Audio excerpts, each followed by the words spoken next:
நற்செய்தி வாசகம். எனக்கு அடுத்திருப்பவர் யார்? லூக்கா எழுதிய தூய நற்செய்தியிலிருந்து வாசகம். அதிகாரம் 10, இறை திருவசனங்கள் 25 முதல் 37 முடிய.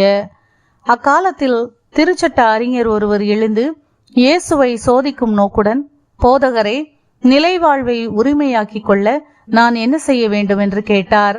அதற்கு இயேசு, திருச்சட்ட நூலில் என்ன எழுதியிருக்கிறது? அதில் நீர் என்ன வாசிக்கிறீர் என்று அவரிடம் கேட்டார். அவர் மறுமொழியாக, உன் முழு இதயத்தோடும் முழு உள்ளத்தோடும் முழு ஆற்றலோடும் முழு மனத்தோடும் உன் கடவுளாகிய ஆண்டவரிடம் அன்பு கூர்வாயாக. உன் மீது நீ அன்பு கூர்வது போல் உனக்கு அடுத்திருப்பவர் மீதும் அன்பு கூர்வாயாக என்று எழுதியுள்ளது என்றார். இயேசு, சரியாய் சொன்னீர், அப்படியே செய்யும், அப்பொழுது வாழ்வீர் என்றார்.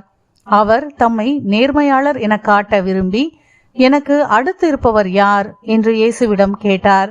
அதற்கு அவர் மறுமொழியாக கூறிய உவமை, ஒருவர் எருசலேமிலிருந்து எரிகோவுக்கு போகும்போது கள்வர் கையில் அகப்பட்டார்.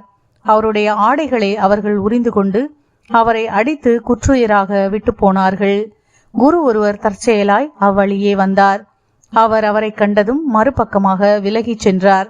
அவ்வாறே லேவியர் ஒருவரும் அவ்விடத்துக்கு வந்து அவரை கண்டதும் மறுபக்கமாய் விலகிச் சென்றார். ஆனால் அவ்வழியே பயணம் செய்து கொண்டிருந்த சமாரியர் ஒருவர் அருகில் வந்து அவரை கண்டபோது அவர் மீது பரிவு கொண்டார். அவர் அவரை அணுகி காயங்களில் திராட்சை மதுவும் எண்ணெயும் வார்த்து அவற்றை கட்டி தாம் பயணம் செய்த விலங்கின் மீது ஏற்றி ஒரு சாவடிக்கு கொண்டு போய் அவரை கவனித்துக் கொண்டார். மறுநாள் 2 தெனாரியத்தை எடுத்து சாவடி பொறுப்பாளரிடம் கொடுத்து, இவரை கவனித்துக் கொள்ளும், இதற்கு மேல் செலவானால் நான் திரும்பி வரும்போது உமக்கு தருவேன் என்றார். கள்வர் கையில் அகப்பட்டவருக்கு, இம்மூவருள் எவர் அடுத்திருப்பவர் என உமக்கு தோன்றுகிறது என்று இயேசு கேட்டார். அதற்கு திருச்சட்ட அறிஞர், அவருக்கு இரக்கம் காட்டியவரே என்றார். இயேசு, நீரும் போய் அப்படியே செய்யும் என்று கூறினார். ஆண்டவரின் அருள்வாக்கு. கிறிஸ்துவே, உமக்கு புகழ்.